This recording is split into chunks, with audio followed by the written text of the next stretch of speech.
Hai, jumpa lagi bersama saya Avi Dilenggono dalam pelajaran bahasa Indonesia. Masih bab 8 mendalami puisi. Ini video kedua dari 2 video. Kalian sudah nonton video pertamanya ya. Sebelum itu tekan dulu tombol subscribe-nya dan terima kasih yang sudah tekan tombol subscribe. Dalam video kedua ini kita akan membahas bagian C dan D. Bagian C menganalisis unsur pembangun puisi. Ada 4 tujuan yang akan kita bahas: menganalisis diksi, menjelaskan imaji, mengidentifikasi kata konkret, dan menjelaskan rima atau ritma dalam puisi. Kita langsung saja dalam pembahasan yang pertama, menganalisis diksi dalam puisi. Diksi adalah kata-kata yang dipilih berdasarkan pertimbangan aspek makna, efek pengucapan, serta dapat mewakili pikiran dan suasana hati penyair. Penyair dalam memilih kata-kata di dalam puisi dipertimbangkan betul, karena satu kata dapat mewakili makna yang sangat luas. Nah, ketika memilih kata-kata ini, penyair mempertimbangkan 3 hal, yaitu makna kias, lambang atau simbol, dan persamaan bunyi atau rima. Mari kita lihat dan kita temukan makna kias di dalam puisi Ibu karya D. Zawami Imron. Kalau aku merantau lalu datang musim kemarau, kita temukan di sini kata musim kemarau. Kalau diartikan secara denotatif, musim kemarau adalah musim yang biasa datang di sekitar bulan April sampai Oktober.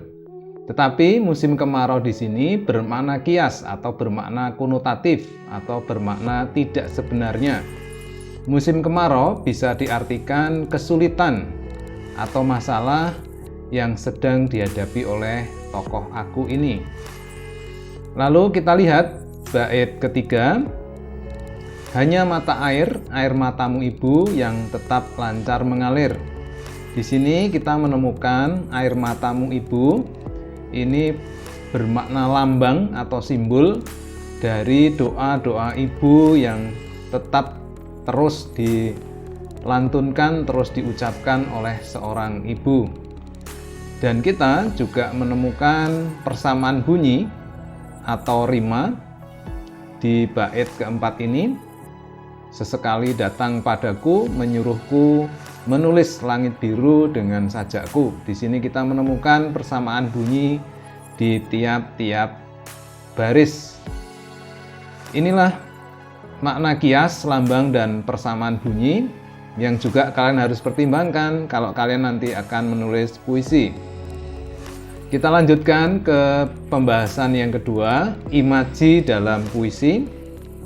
Tampaknya di luar hujan, mudah-mudahan suara saya tetap terdengar ya. Imaji dalam puisi. Ya, imaji adalah kata atau susunan yang dapat mengungkapkan pengalaman sensoris seperti penglihatan, pendengaran, dan perasaan. Terdapat hubungan yang erat ya antara diksi, pengimajian, dan kata konkret. Diksi yang sudah kita bahas tadi itu dipilih harus menghasilkan pengimajian sehingga menjadi kata konkret, seperti yang kita hayati melalui penglihatan, pendengaran, atau cita rasa. Imaji itu dibedakan menjadi 3, ada imaji visual, auditif, dan imaji taktil. Imaji visual itu imaji yang menggambarkan seolah-olah objek yang dicitrakan itu dapat dilihat.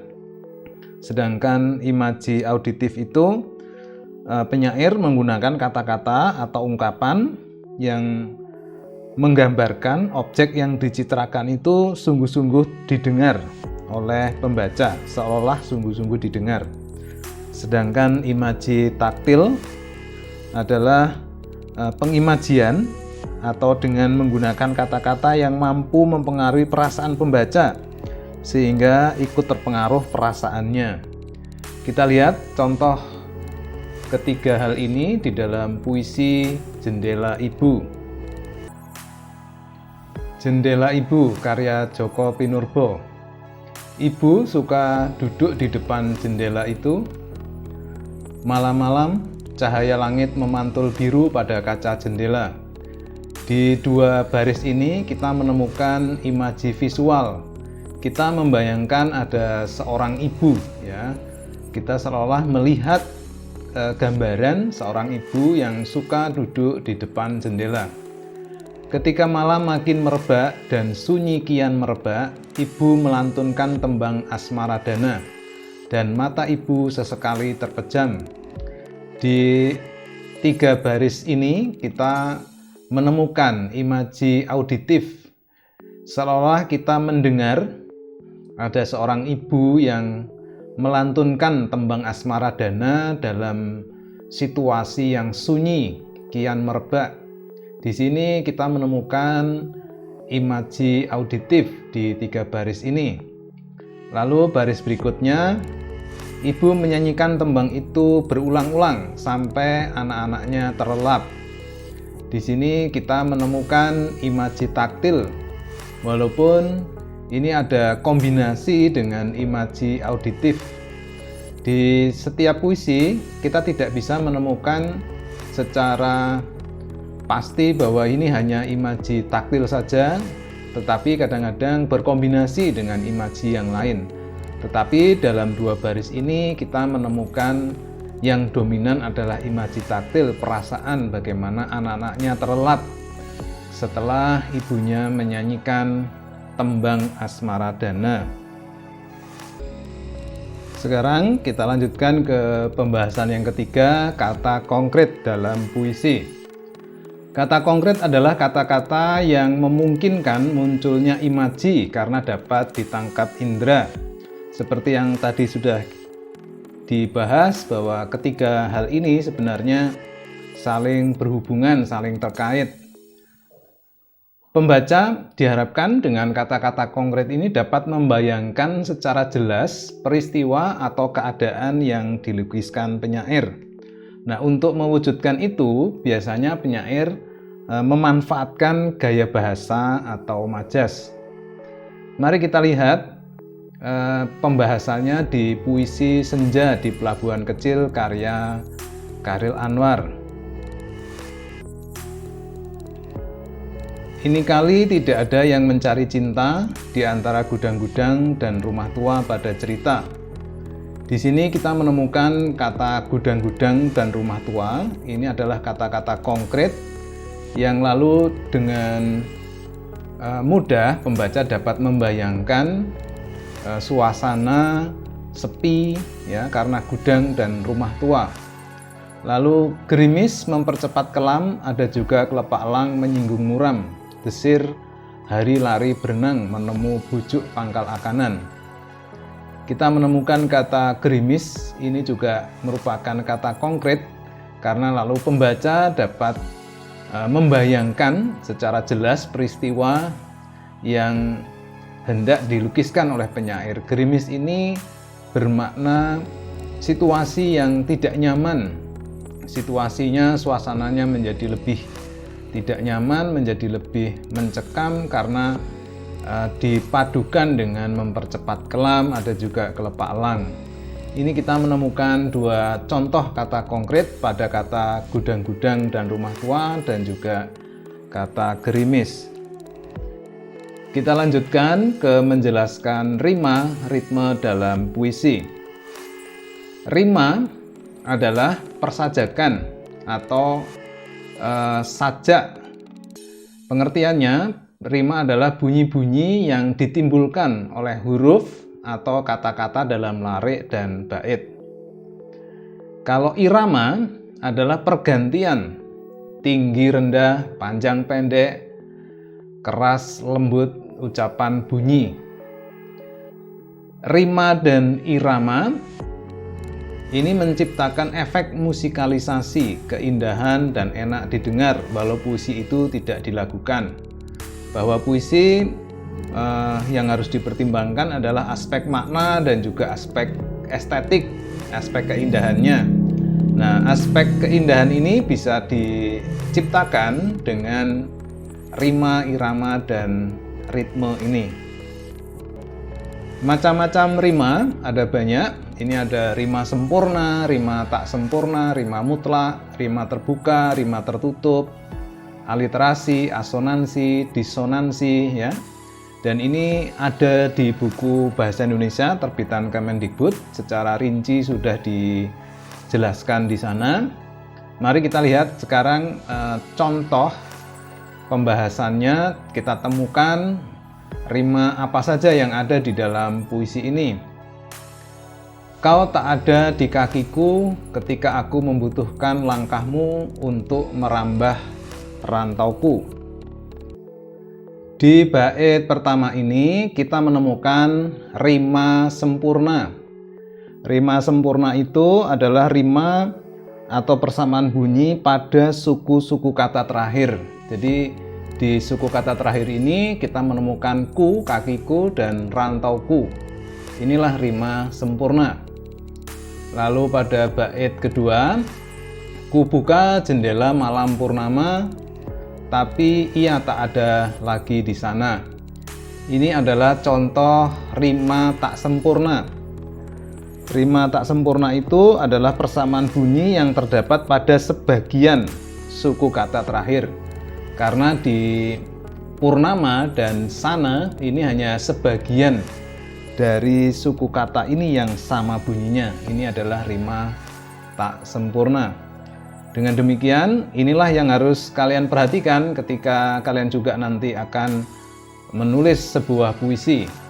Kita lanjutkan sekarang ke contoh yang kedua. Naik bus di Jakarta. Sopirnya 10, kernetnya 10, kondekturnya 10, pengawalnya 10, perampoknya 10, penumpangnya 1, kurus. Dari tadi tidur melulu. Sialan, belum bayar sudah mati. Ini contoh rima mutlak, ya. Karena rima di puisi Naik Bus di Jakarta ini persamaan bunyinya terdapat pada 2 kata atau lebih secara mutlak. Jadi ini 10, 10, 10 ini mutlak karena diulang secara mutlak pada tiap-tiap barisnya. Kita lanjutkan sekarang ke menulis puisi. Di buku Bahasa Indonesia ada 2 kegiatan, yaitu menulis puisi untuk mengungkapkan perasaan dan menulis puisi berdasarkan berita. Kita bahas yang pertama. Menulis puisi untuk mengungkapkan perasaan berarti kalian menulis puisi ekspresionis. Puisi ekspresionis adalah puisi yang berisi ungkapan hati atau perasaan penyairnya. Ini contoh puisi yang ekspresionis. Kau tak mengerti bagaimana kesepianku menghadapi kemerdekaan tanpa cinta. Kau tak akan mengerti segala lukaku karena cinta telah sembunyikan pisaunya. Membayangkan wajahmu adalah siksa. Kesepian adalah ketakutan dalam kelumpuhan. Ini adalah ungkapan perasaan penyair terhadap perasaannya, rindunya kepada seorang kekasih. Ini contoh puisi ekspresionis, puisi yang berisi ungkapan hati atau perasaan penyairnya. Lalu bagaimana kalau puisi yang berdasarkan berita?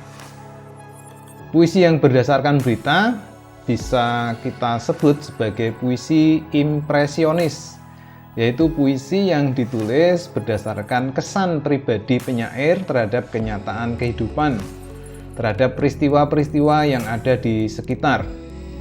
Contohnya puisi Ibu Kopi karya Djoko Pinurbo. Malam saya terbuat dari jalanan kampung yang basah, hujan baru saja mati, rindu yang hampir kadaluarsa, sepi yang tak lagi berfungsi, dan seorang penjual kopi yang mondar-mandir mendorong gerobak kopinya. Sendok kopi memukul-mukul cangkir kopi, dan suara kopi memantul-mantul di jidat para penggemar kopi yang sedang berjuang melawan kantuk dan lupa. Harum kopinya terbuat dari harum darahnya. Hitam kopinya terbuat dari hitam nasibnya. Ia masih muda, sekian tahun yang silam. Diambil negara di sebuah huru-hara. Dan sampai sekarang masih dicari-cari oleh ibunya. Ini puisi yang boleh dikatakan ditulis berdasarkan berita, berdasarkan peristiwa yang terjadi di negara kita beberapa tahun lalu ketika terjadi kerusuhan, demonstrasi, lalu ada beberapa mahasiswa yang meninggal akibat dari peristiwa itu. Nah, itu bisa kita temukan di sini. Ia masih muda, sekian tahun yang silam, diambil negara di sebuah huru-hara, kerusuhan ya. Dan sampai sekarang masih dicari-cari oleh ibunya. Ibunya masih merasa kehilangan. Ini bukan perasaan penyair, bukan perasaannya, tetapi reaksi atau kesan pribadi penyair terhadap peristiwa kenyataan yang terjadi di sekelilingnya. Demikian video kedua saya berharap sangat bisa membantu kalian belajar di rumah. Tunggu saya video-video berikutnya, tetap semangat, jaga kesehatan, dan sampai jumpa.